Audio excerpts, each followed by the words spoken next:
Hi, my name is Venus O'Hara and welcome to another video. The other day I made a video about sexual incompatibility, and someone left a very interesting comment saying that sexual incompatibility always led to infidelity. So I thought I would share my opinion and experience about that.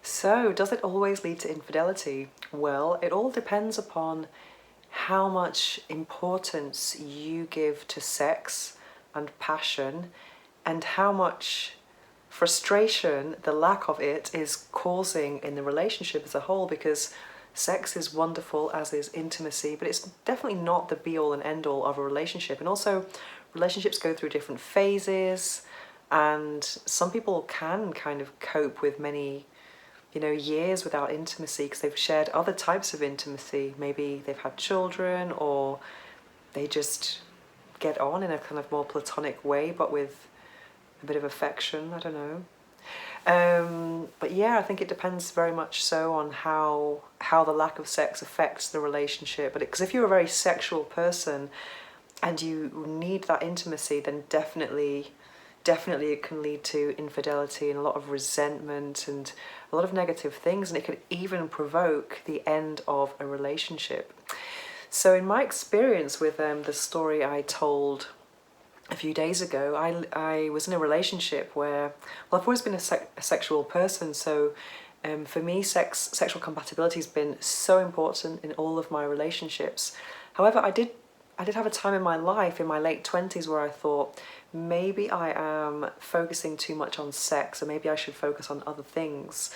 And I did that, and it was a kind of a massive mistake, really, because I really suffered because of the sexual incompatibility, and it definitely affected other areas of the relationship. It created lots of frustration, resentment, and so in the end, when I realised that I wasn't going to get what I wanted, and I had been very diplomatic when I was trying to approach the subject, I did actually, I was unfaithful. Yes, I was unfaithful, and in general, being unfaithful goes completely against my values. I'm my number one value in life is integrity, to actually be who I say I am. So to be unfaithful with something that's very much against my character or what I stand for, really. However, circumstances can always change, and I was in some circumstances that I didn't really know what to do, because when you're in a relationship, you don't just go when the first moment of unhappiness arises. Sometimes you have hope that you can overcome it, and you do certain things to try and salvage the relationship. And sometimes you can be kind of emotionally hooked on it, and I think that happened to me, because even though the sex didn't work, other things kind of did work sometimes, and my desire for it to work was enormous. So once you have the desire to make it work, then it can be even more frustrating. So yes, unfaithful. Yeah, so it did provoke me to be unfaithful, and that's because before I had this particular relationship, I had a friend with benefits with whom the sex was absolutely explosive, but I didn't think that this person could be emotionally compatible with me for a relationship, and we were more kind of friends with benefits. Like, quite literally, our friendship was very strong, as were the benefits. Whereas at that time, I think I was looking for a relationship, and the person I was in a relationship with was also looking for a relationship. So I kind of gave up all this passion with someone who couldn't give me, or I just didn't really want that emotional thing from him anyway. And I kind of stopped seeing him as a friend as well. I stopped seeing this friend with benefits, and then I started having this relationship. But as the relationship progressed, there were many times that my former friend with benefits would come back into my mind, and I would reminisce about the amazing sex that we had. And yes, it seemed like a kind of forbidden territory, this forbidden friendship. And yeah, I just used to remember being with him and just think, oh wow, I wish I could have that type of sex now, that type of sex, but with this type of commitment, put it together and it would be amazing. And that wasn't going to be the case, unfortunately.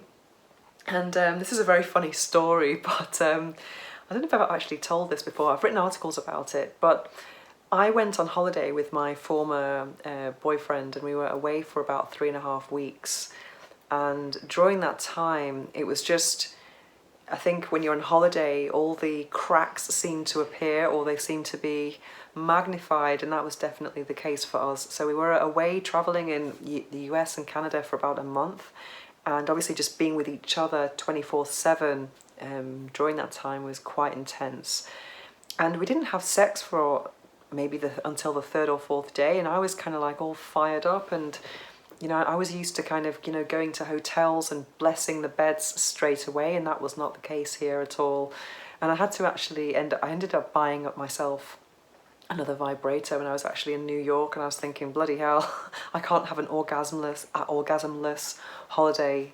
So I ended up getting a sex toy, and this lack of passion was really more evident than ever. Oh, and during this holiday, we did have a few arguments, and I was just thinking, as soon as I get back to Barcelona, I'm going to call that Friends with Benefits, and we're going to have sex. But so I really had it, decided in my mind that I was going to be unfaithful when I got back. I wasn't thinking of leaving him though, and why not? Well, obviously now the advice I would give to myself would be leave him. But we were kind of working in the same company. It would have been a bit messy, this whole thing. And I was also trying to leave the company as well, so it was going to have a lot of changes were about to happen in my life. So anyway, after this awful disastrous holiday, well, the tourism part was great, but the intimacy part was terrible. I got back to Barcelona, and I was determined to be unfaithful. But then he kind of, when he saw that I was kind of getting cold with him, then as Murphy's Law would have it, and he kind of got more passionate with me. And the main reason why I didn't break up with him was because in the October, well, the holiday was in August, and in the October I was going to have an operation on my leg. And as I'm alone in Barcelona with no family, the only person who was going to be able to look after me after my operation was him, because I wasn't going to be able to walk for 10 days. So it was very intense. I needed a lot of help from friends, but he was absolutely amazing. He stayed with me for that whole time, and at the time after the operation, when I couldn't walk, he prepared all of my food. He stayed with me in the hospital. I was having my operation, so he was actually absolutely incredible. So during this couple of weeks after this operation, I had an operation on the back of my knee, so I was wearing this this kind of bandage, or kind of stocking bandage thing, which was an awful flesh colour with a belt round it. And as I couldn't even shower for all that time, and I just washed myself, like, hopping on one leg and just washing myself every morning. And he said to me, "You're the only person I know who could not shower for so long and you don't smell." I was like, "Oh, thank you, that's nice, but you still don't want to have sex with me anyway." So as I was getting better, he started going back to work, and I was alone at home, still not well enough to go back to work myself. And I had invited my former friend with benefits to come around. Oh my God. And I didn't think anything was going to happen. I was just inviting lots of friends around just to kind of entertain me when I was in that post-operative state, kind of feeling sorry for myself for not being able to go out. So he came over for lunch. It was all very innocent to start with, and then this sexual tension arose from nowhere. Because imagine I hadn't had a shower for a couple of weeks, so I was not thinking about sex, believe me. So when this sexual tension arose, I said, "Hey, you go to that chair over there and you can masturbate, and I will stay on the sofa with my rabbit vibrator, and each to their own," kind of thing. So it's technically not being unfaithful. So that's what we did for a few minutes. It was quite funny. It's like zzz, and then he was in the corner doing his thing, and he said, "I can't do this. I can't do this. I need to actually have sex with you." And I was like, "Okay," leave the vibrator to one side. And what was really incredible was I actually showed him the wound on my leg, the post-operative wound, and he put his hand flat on it and said, "They've done a good job." on my stitches, and I was like, wow. In that moment, I didn't feel disgusting, because that's what the sexual incompatibility of my relationship had made me feel. It made me feel incredibly unworthy of sex and unattractive. So suddenly I felt accepted and validated and beautiful again, even though I wasn't feeling particularly at my best at that moment. And so then we just started having sex, and I was still wearing this bandage.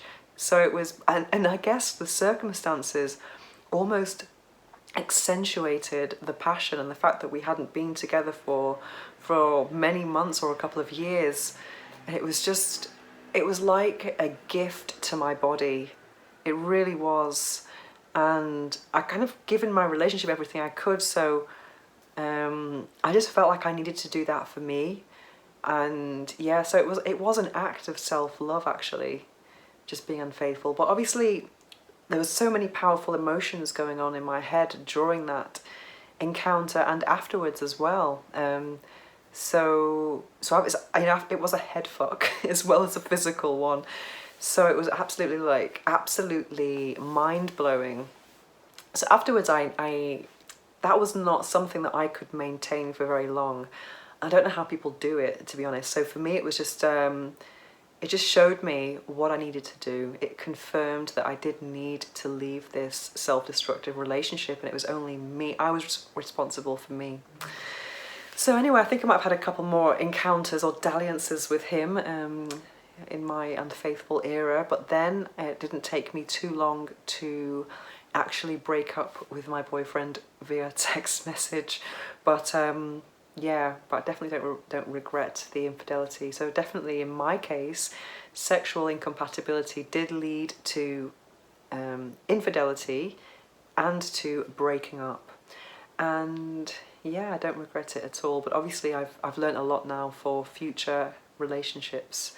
And I definitely think sexual compatibility is important, but also there are phases. Sometimes you can be more in sync than other times, but I think it's really important to actually start off with passion at least, because if you're kind of lukewarm at the beginning, and it's not just because of beginner's nerves or whatever, or just the first time nerves, then I don't think you can ever get that passion. So yeah, if it's important to you, then yeah, break up with someone if you're not getting the sex that you need. Anyway, I'd love to hear your thoughts on this and your experiences, because there were some very interesting comments in the last video about sexual incompatibility. And let us know if you have been unfaithful because of sexual incompatibility. I'd love to hear your stories. You can leave a comment in the comment section below. And if you have any suggestions for new videos about dating, sex toys, orgasms, then don't hesitate to contact me at venus@venusohara.org, or you can add me on Instagram at venusohara. Thanks for watching.